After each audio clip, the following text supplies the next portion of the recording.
Check 1, 2. Good morning.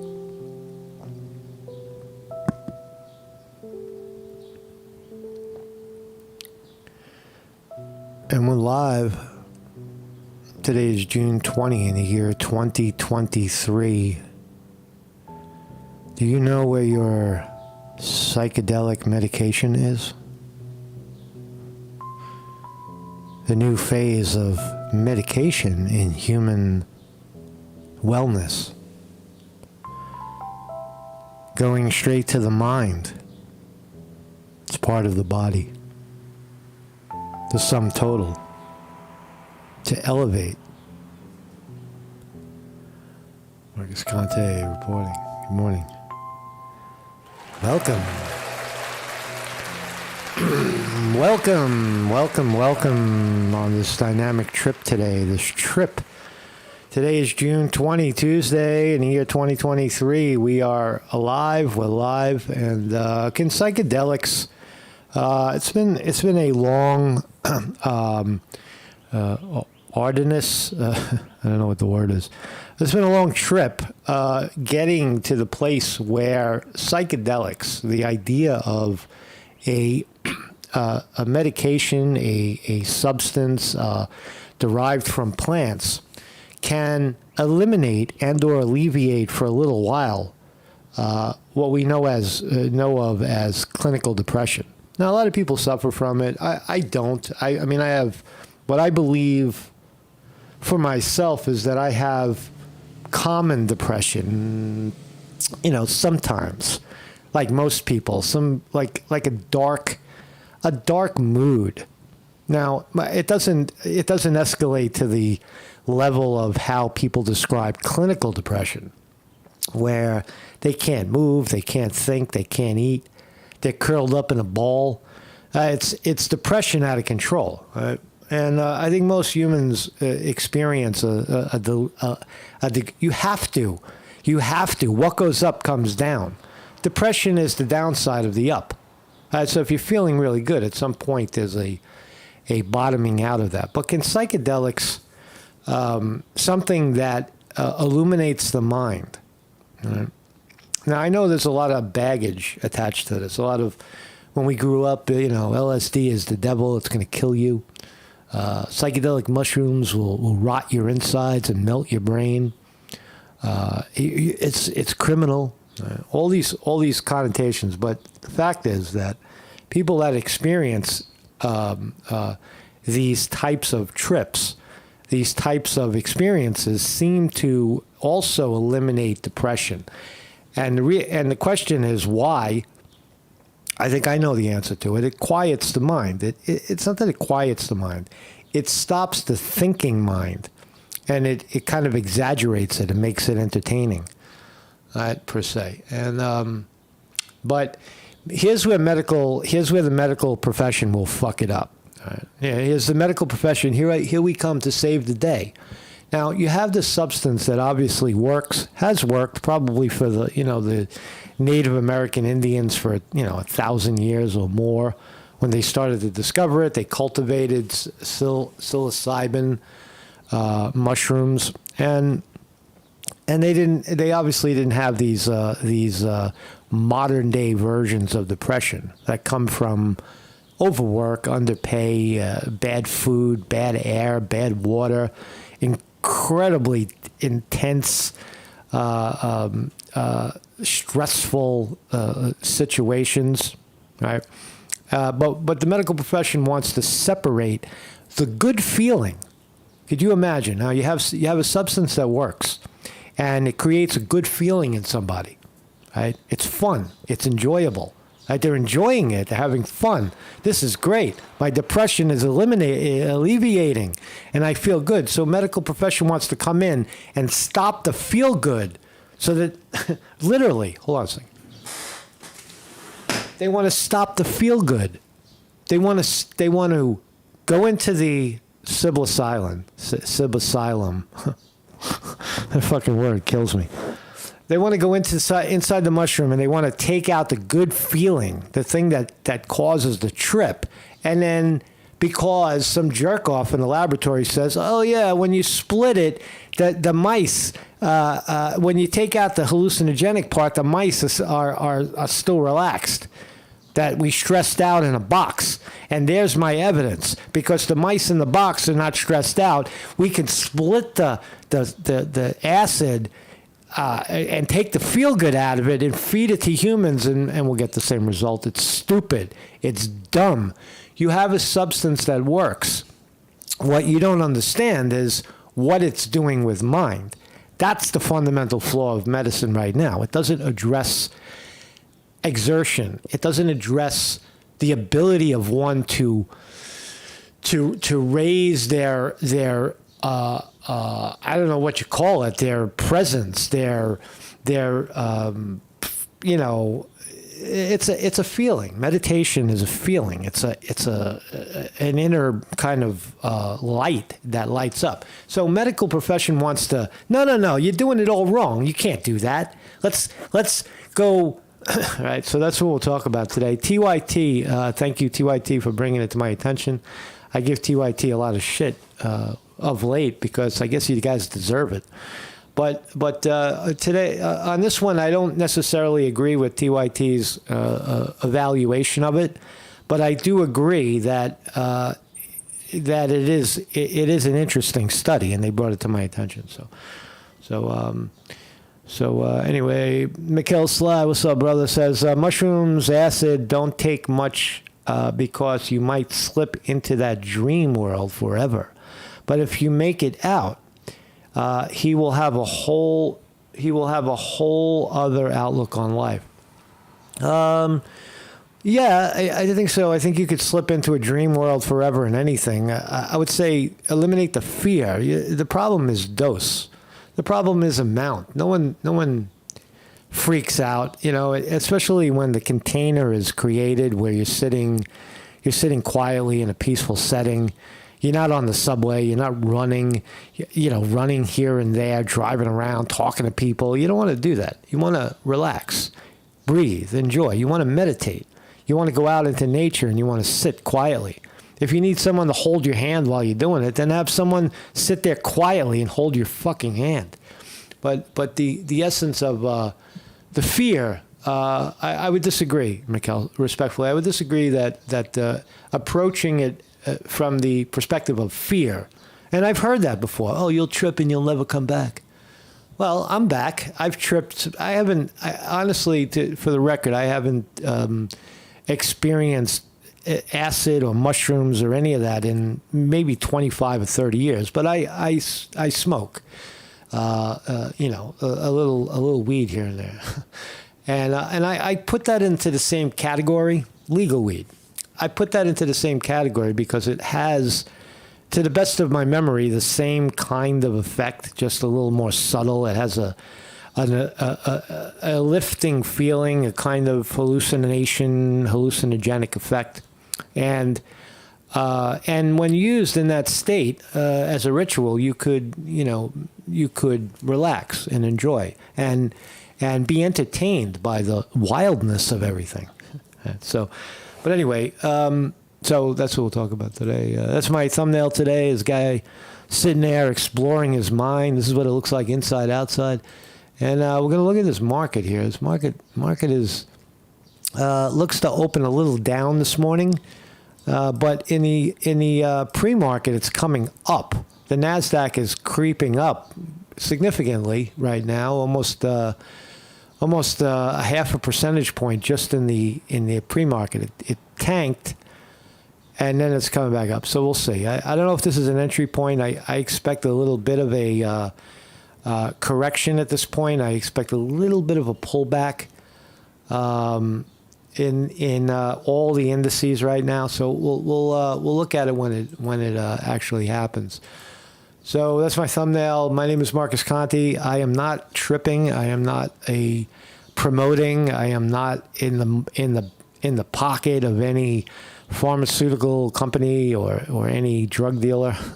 I'm just talking about it because it's interesting, and I think that depression is real in America. This notion of having a depressed mood is very, very common. with many, many people. I think I would argue half the population experiences it to some detriment, where it's like I can't get up, or I don't want to do this, or everything becomes an effort. You know when everything becomes an effort? I remember this. Everything. Even the idea of going and doing something that's healthy, like yoga, right? Or I'm going to go out on a run. I'm going to grind through this so I feel better later. Even that is a form of depression. You're not even enjoying yourself. You're not even able to be present, to sit in the sun and feel the heat of the sun, because you're so busy worrying about what you're going to do next. If you're bored doing yoga, where you're actually, the point of it is to generate a good feeling, right? And if you're bored generating a good feeling, what the fuck are you going to do when you don't have something generating the good feeling? You're going to be more bored. That was pot logic right there. But we'll look at this stuff. So I got a website. I'm a video philosopher. That's all I am. I'm not a doctor. I'm not a investigative journalist or anything silly like that.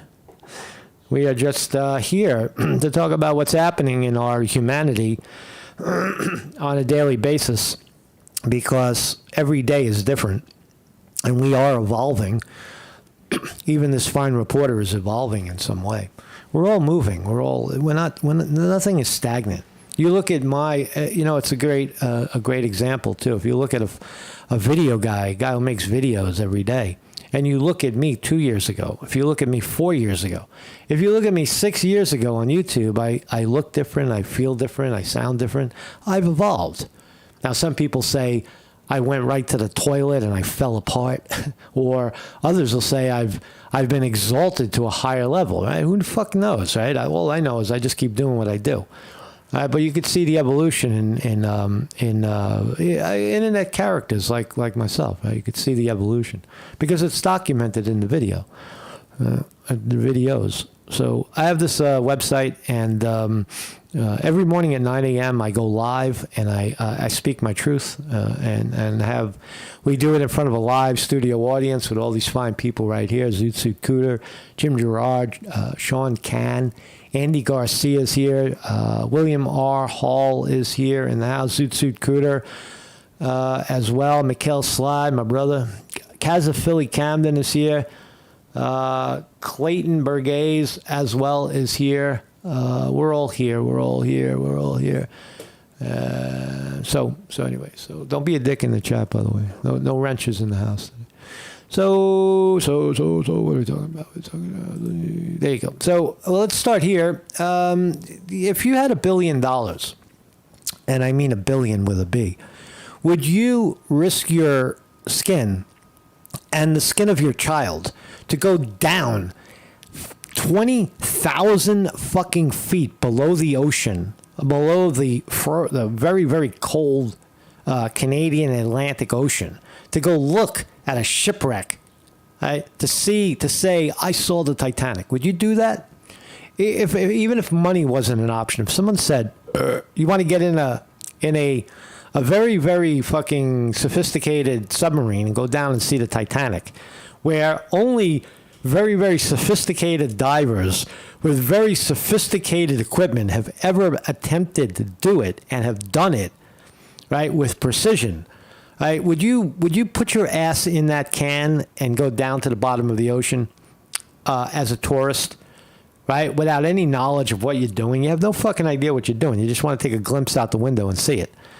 I certainly wouldn't do it. I think it's up there with Elon Musk blasting off into space. I think that's a lot safer, honestly. Being up on the fucking nose of a rocket going straight up, is slightly more safe than going down into the ocean, where there's no air and you can get crushed by the sheer weight of the water. But these people did it, right? So now they're trying to rescue. Remember the Titanic? They tried to, there was no rescue attempt in the Titanic, really. There was no way of pulling it up out of the ocean. It's there if you want it. But a bunch of people got together and they built a submarine and went down there. And if you heard, the submarine got lost. There it is. It looks like a dildo, a flying water dildo. Went down. They have 96 hours of oxygen left, and nobody knows where the hell it is. It's lost. It's got 5 people in there. And I say if you had $1 billion, because one of the guys in there is a billionaire. He's some rich Pakistani guy, some fucking loaded guy. One of Pakistan's richest businessmen and his son are among the missing in the Titanic-bound sub. So no divers have ever recovered anybody below 1,500 feet. And they estimate that the water dildo is down about 12,500 feet, which pretty much says that everybody in there is dead. So when they find it, they're going to find 5 dead people in the 5 more dead people that the Titanic can claim. Here he is. He took all his money. He was out for an adventure. He even took his kid with him, Shahzad Dawood. Shahzad Dawood, right? And his 19-year-old son are among the missing in the submersion. So there it is. That's where it might be. Wreck of the Titanic. It's that's interesting. It's directly off the coast of Boston. If you kept traveling in due east into the Atlantic Ocean, just below Newfoundland, you would find the Titanic shipwreck. So that's where these suckers are, and it's going to cost I don't know how many millions of dollars for the Canadians to put out their best ship to go try to find 5 corpses in the water. You almost just wait until it comes up. If it doesn't come up, then they're dead anyway. You're not going to get down there. There's no way. 96 hours, 12, 24, 36, 24, 48. Yeah, you've got maybe 4 days. 4 days. The guy paid $250,000 per ticket. He paid $500,000 to get him and his son killed. But it's just a breaking story right now. It is fascinating to have, take a glimpse of the Titanic if you're into that sort of thing, or take a shot up in a rocket. But I don't know, the tourism idea where you don't know what's going on and you're a total victim. You're like the mice. You're like a mouse in a box, and they put you in the submarine and you go down. You have no idea what you're doing. You don't know what fucking buttons to push. There probably aren't any buttons. Everything's automated from the outside. But anyway, these people are, I'll say dead. I'll call it Marcus County reporting all missing Titanic-bound submarine passengers dead. They are dead. There's no escaping that one. So what else we got here? So New York. I'm waiting for the market to pop open. Let's see what we got here. Okay, a little retraction. I'm watching TQQQ. If you're interested, this is the ETF that tracks the Nasdaq. In the aftermarket, we were at in the pre-market we were at 40. We're now at 40 cents up. So we'll see. We'll see if it holds there, or it could be it could be a buy. It could jet up again. Right? We'll see today. We're going to find out if the markets are topping out here and maybe pull back a little bit. I think inescapably the momentum is up. The downside risk is getting less and less, but you will see those extreme moves whether you like it or not. So let's get into this notion of the drug culture, for lack of a better term. When we say drugs, we think of those drug dealers and drug users roaming around the streets trying to sell things to kids. But what about the medical profession? Aren't they also drug dealers? Aren't they the finest, highest level of drug dealers known to man? Yeah, of course they are. Are they always right? No. their science is based on bean counting. They don't count the things that are important, in my view. Right? You can't assess look, when you give somebody something and it has no effect, or it doesn't. That means it doesn't fucking work. Right? If there's no effect, right? If there's no alleviation of the depression and not the creation of some other fucking problem, right?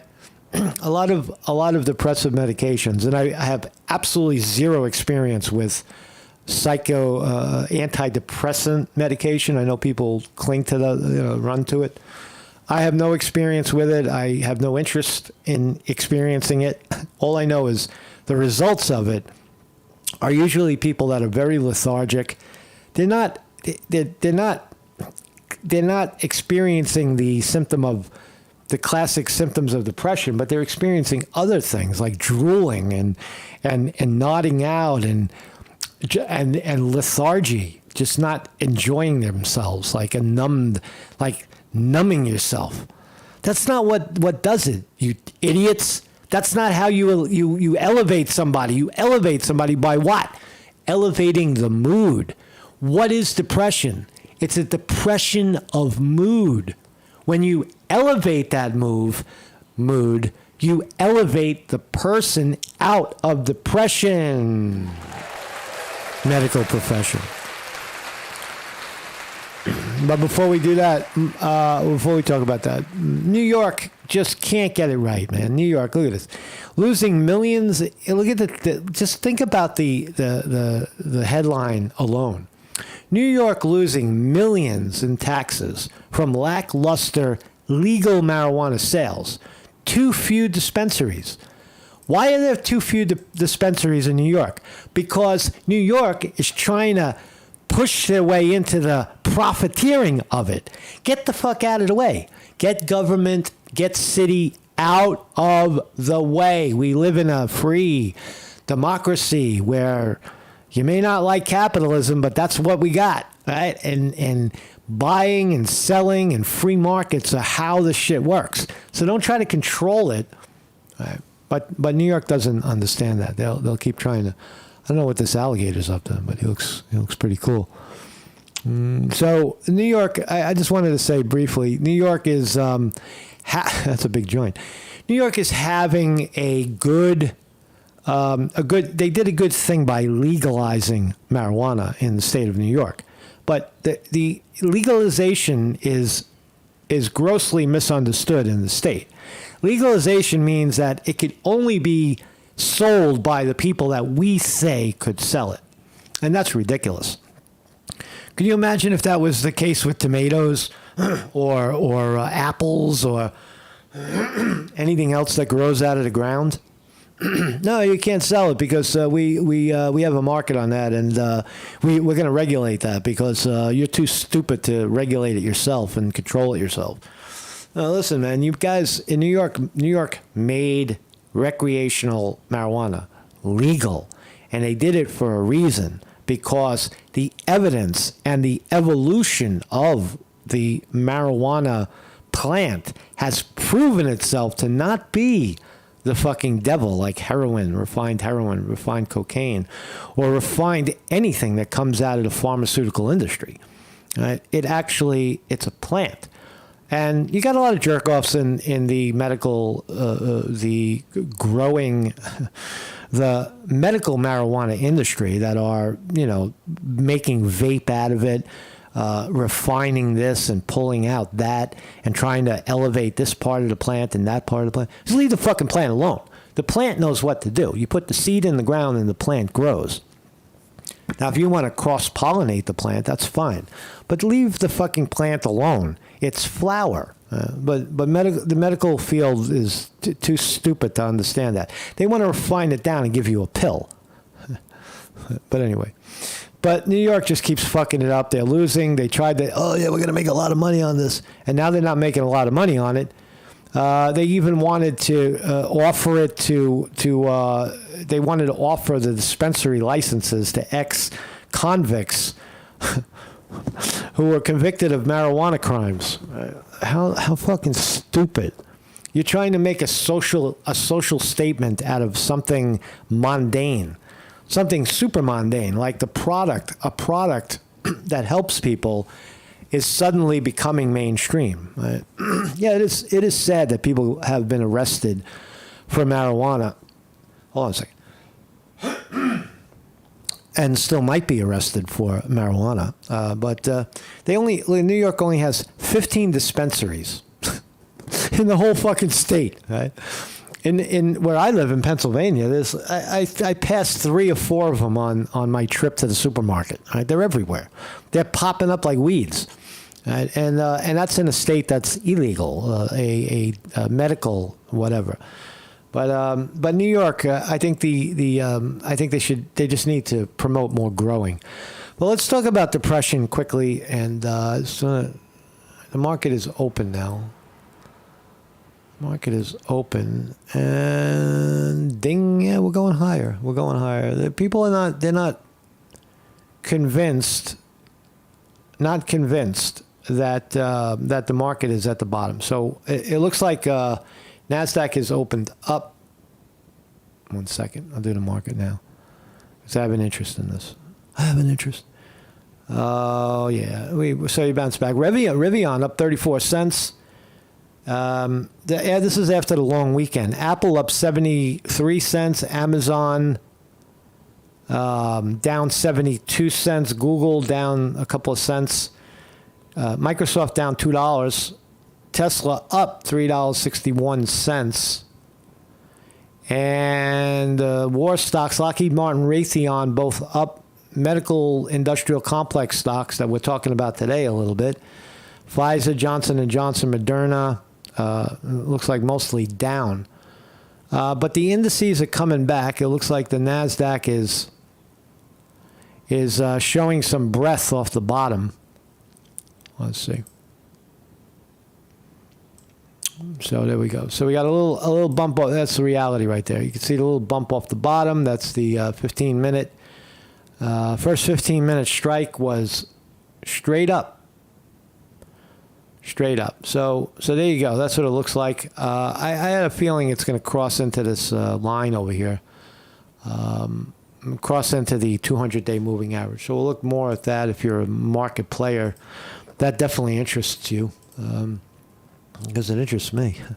So what is depression? Depression can be defined as you want your stock to go up and it goes down and you feel depressed because you're emotionally attached to the value of something. And the value of something is what's giving you your happiness. Right? And if it doesn't work out for you, now you could switch that out for a loved one. I love this person and they're not providing. They're not delivering, and you feel depressed.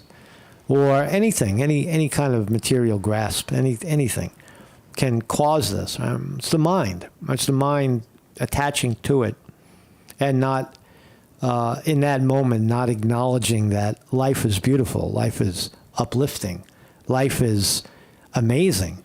Instead, we're caught in these patterns these thinking patterns. Right? You discover it in meditation. It's not necessarily thoughts, but they're locking on to a certain thought, a situation, and then it develops into a concept, right? And all the background and reference points of that concept are now right in front of you, and that's all you're thinking about. You're obsessed with it, and then you start to forget you even have a body. You forget to relax. You forget to breathe. Right? You forget to, that you're alive. You forget that the sun is out, that there's water, and plants are growing, and there's this mystical, magical world all around you. Instead, you're trapped in a concept in your mind. And I think that's the best way to define depression. Some people say, well, it's physical. Yeah. But if where do you think it comes from? Where is the physical problem coming from? It's because your mind is locked somewhere else, and the body starts to deteriorate. The body starts to break down. When you align, when you come back to the present moment, the body begins to heal. The mind, body become one, and you become present, and depression is not something that you'll experience in that state. All right, so depression facts. Here's the facts. 14.8 million U.S. adults aged 18 or older had at least one major depressive episode with severe impairment in the past year. That's pretty significant, right? That's maybe 1 out of 10 had severe. Rates of depression were higher among young adults between 18 and 29. Well, there you go. So it's not a condition. Age is not a prerequisite for depression. I'm getting old. My body is failing, and I'm depressed. No, you're old. You're fucking depressed because you're not living correctly. There's 100-year-old people walking around that are fucking, ass butt crazy, happy, joyful. Right? Feeling good about themselves. What's your problem? 18 to 29. Around 39% of adults with major depressive episodes did not receive treatment. Okay, well, why didn't you receive treatment? Because the treatment doesn't work. Go in, get antidepressants, and then those stop working, and they switch it out for some other shit that doesn't work, and you go lower and lower and lower. Your mood goes lower and lower and lower because you're not teaching people how to elevate their fucking mood. Right? You're not showing people that it's mood. Elevate the mood, and you elevate the person, right? Which is the great hope for psychedelic, meds or extreme exercise. Not even extreme, but regular exercise, and certainly without fail meditation. Those are the things that elevate the mood. Right? 10% of physician office visits with depression indicated 10% of all physician office visits. 10%. 1 out of 10 people walk into the doctor's office and say, "Doc, I don't feel good. I'm depressed." And what happens? The doctor pulls out his little piece of his little book, his little RX book, and he writes you a nice prescription for Xanax or Percocet or whatever fuck they give you. I don't know. And you go home and you take some of those pills. You take some of those white pills, and you're just like, I don't know what the fuck I'm doing anymore. At least I'm not depressed. And you sit on the couch and you watch movies.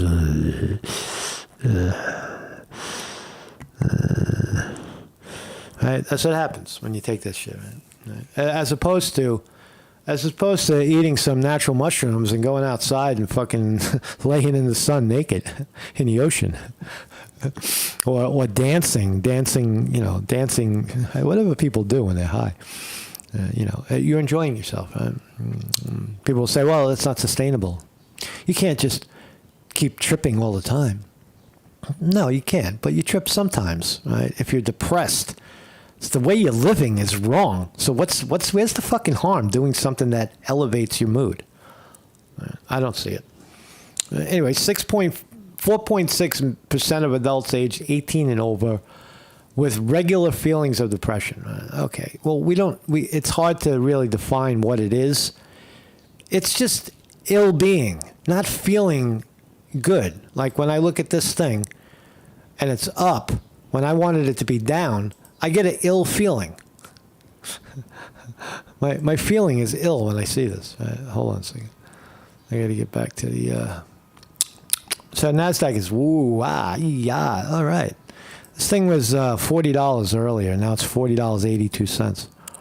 That's a big bump. That's a big bump in the morning, man. Big bump. I kind of knew it, too, and I didn't act on it because it was very early. But it was very early.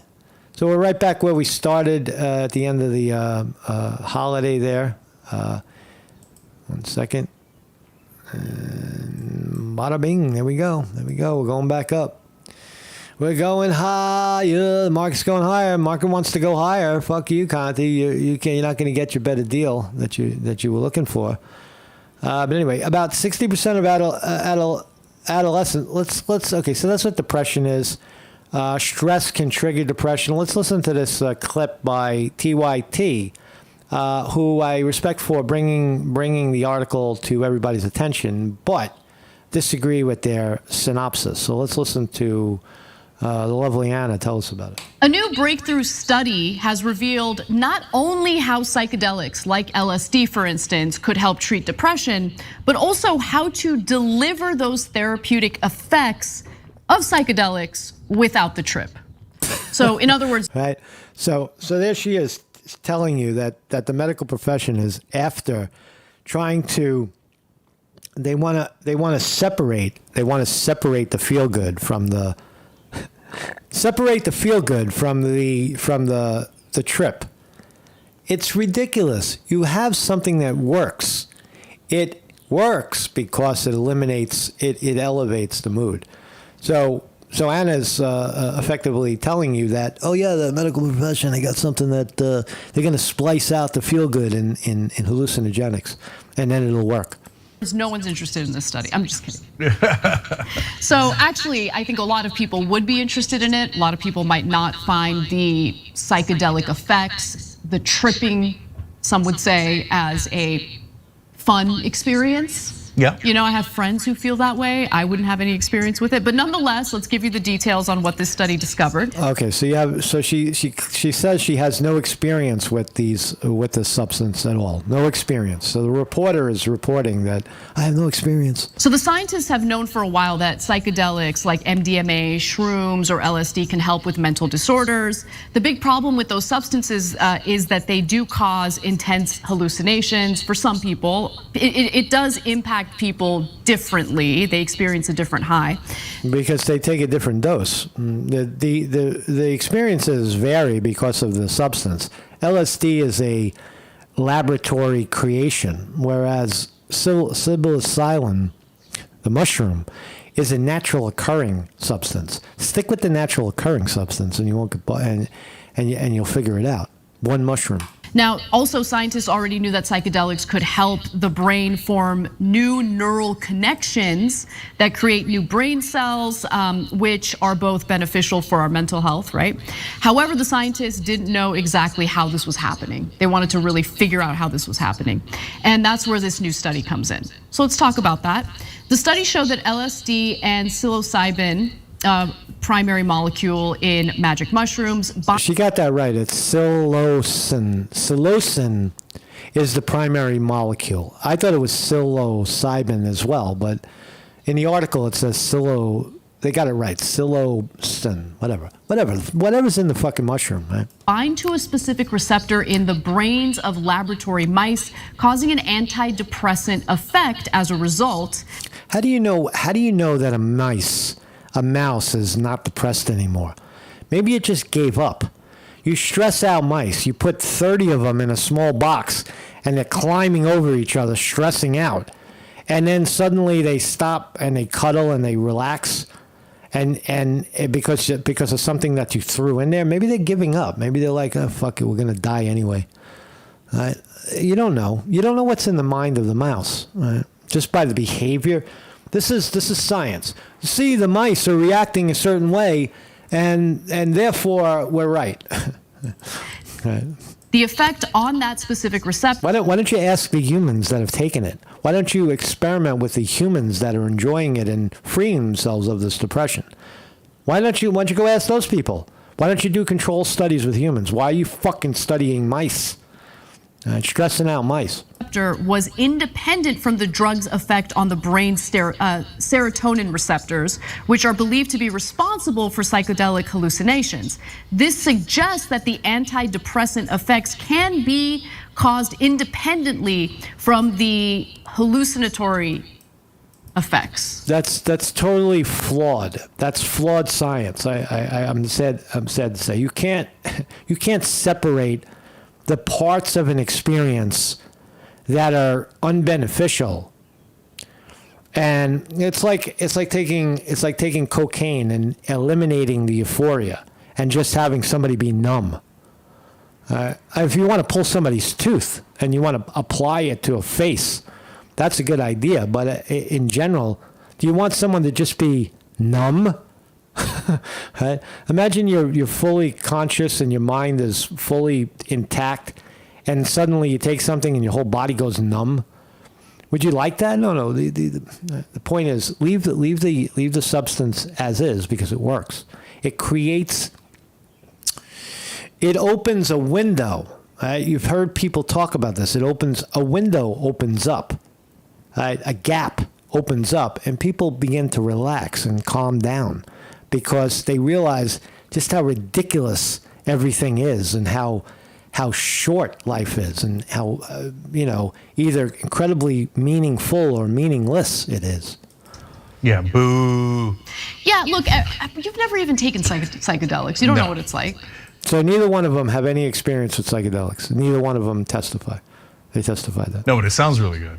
Okay, Depends. seriously, when I was growing up, the media told me that LSD was the most dangerous thing on planet Earth. That it would like melt your brain instantly. Yeah, the war on drugs. To talk about it, Cenk, definitely. And I totally believed it. Because what do I know? I'm a kid, right? I'm growing up and I hear, watch TV and they were like, LSD is so dangerous. Right, and then you go to the schoolyard and somebody's selling it with a Mickey Mouse on a Mickey Mouse stamp. Now we find out it's actually one of the most benign of the drugs, and everybody be careful. Everybody's different, right? And it depends. Like everything depends, right?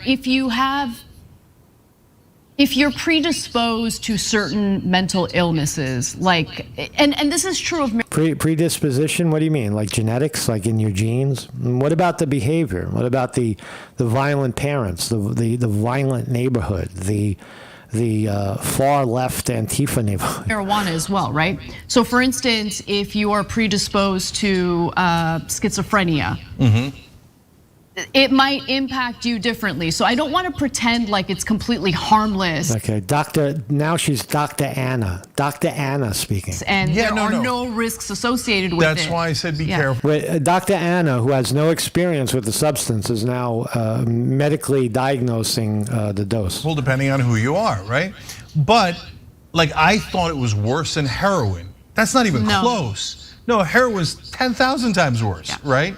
And so until you start fucking with it, opium, the opiated poppy probably isn't as bad as the refined version of heroin or methadone or fentanyl. Certainly, a very refined,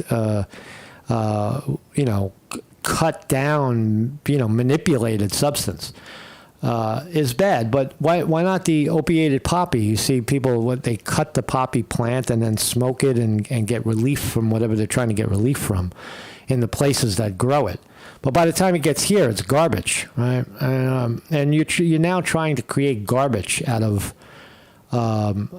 you're creating garbage out of the mushroom and the acid. Leave it alone. Stop manipulating it. Just leave it the way it is. The mushroom knows the way. The flower knows the way. Consume the flower. If the flower doesn't satisfy you, don't consume it. If the mushroom doesn't satisfy you, don't consume it. Don't manipulate it. So it's not even... Because then you just end up back in the loop. You're creating things that are not natural, and the body doesn't know what to do with it. Right? You may dissect the active ingredients in mushroom and remove the fun part. And what you're going to get is nothing. The fun part is what elevates the mood. You're taking out the medical profession is basically telling you you're not allowed to have fun. You're not allowed to feel joy. You're not allowed to feel euphoric and excited and see new colors, shapes, and sizes. You can't do that. That's wrong. Look at you. You're how dare you can't. Why aren't people allowed to elevate their mood and get out of it? Right?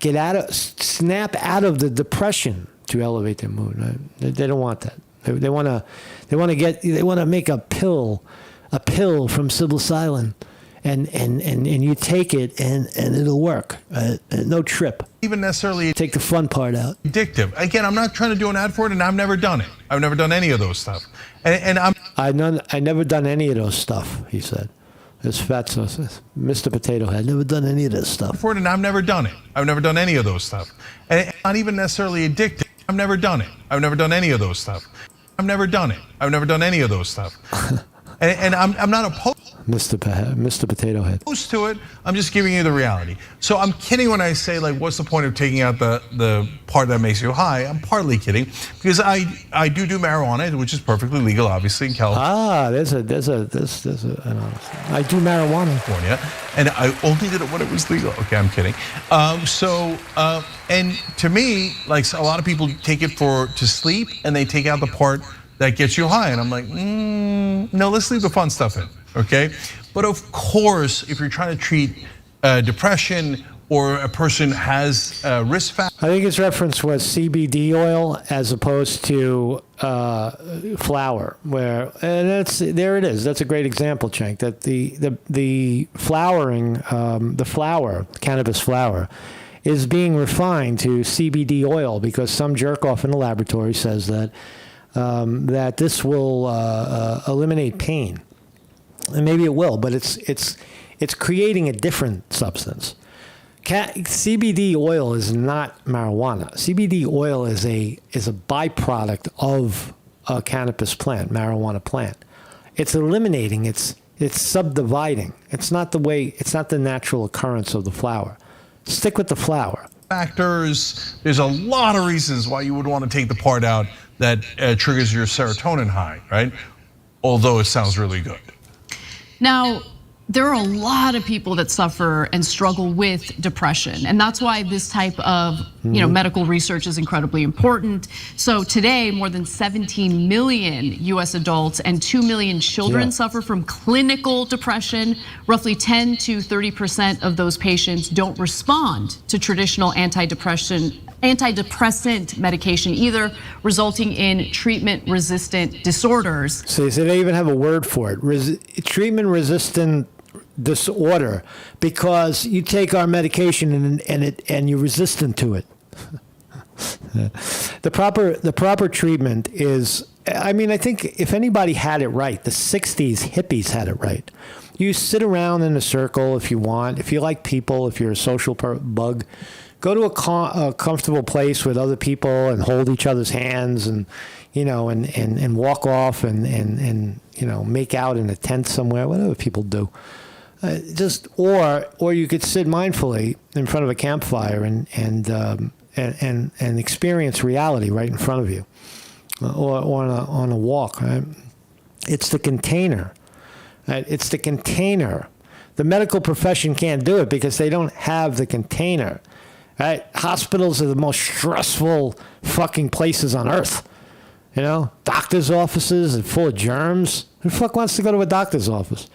Who wants to go to the dentist and open your mouth in that facility and wind up getting sick? They don't have the container. And by the way, those traditional medications tend to have some side effects for some people, and they might not want to take that medication as a result. So this could potentially be another option for them. And according to a letter sent by the assistant. Mikhail Sly says, they want to give you the gates to heaven, but don't want to give you the eyes to see it. Ah, brilliant. Well, another expression. It gives you wings and then takes away the sky. They give you wings and they want to take away the sky so you can't fly. Secretary for Mental Health and Substance Use last year, President Joe Biden's administration anticipates that regulators will approve MDMA and psilocybin within the next 2 years. Again, MDMA doesn't occur naturally. I wouldn't lump that into the same category. There's only one type of psychedelic that's valid in this, and that's the mushroom, because it occurs naturally. The mushroom doesn't make a fucking mistake. The mushroom is life. The mushroom comes into being. Whatever you did, however you manipulated it to come into being, it doesn't matter. That it comes into being, and in that state, it has enormous benefits to you if you consume it. Just like food, same thing. A tomato has that same quality, right? What are you going to do? Take out the part of the tomato that tastes good? It's just stupid. Right? It's common sense is what it is. You find something that works, and then you want to manipulate it so it doesn't work. Or designated breakthrough therapies for PTSD and depression, respectively. I know. So anyway, that's really all I got today. Scientists may have found exactly how LSD treats depression. Yeah, they don't know what they're talking about. They really don't. So kill it there. Mark Scotty reporting. Yeah. Okay, so we took a little bit of a retraction. It's time to trade. It's time to trade Mark Scotty on the markets. I'm so famous. I'll see how this pans out. We just went down, up, down. A little selling earlier, and looks like a couple of sellers came in. So we'll take a look at that. Thank you all for joining me. Mark Scotty reporting. Don't hurt yourself. This is not a promotion of drug use or anything like that. I don't think that. I think the best mood elevators to elevate one into a mood of comfortability, of understanding the world around them, a world of nonviolence, non-harm, is created through your own exertion, through meditation, through proper diet, whatever that means to you.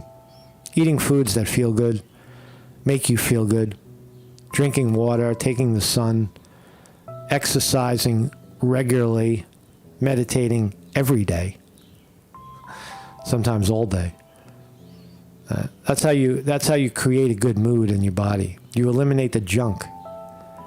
You stop eating the donuts and the Twinkies and the Dunkin' Donuts and the fucking 5 shots of espresso and shit yourself. And all sugared out. You eat good food and you feel better. And then when your mood is good and you're rock solid and you're feeling wonderful, then psilocybin, a mushroom, can elevate that mood. But if you're already in a funk, it's not gonna, you're gonna just keep going. You're gonna be you're on the wave, right? The wave goes up and down and up and down and up and down. But if you're doing all the right things, you're going up and up and up and up and up and up. Hence enlightenment. No limit to it. No limit to what you'll understand and see when you get yourself out of the way. So I'll see you guys tomorrow. Marcus Conte reporting.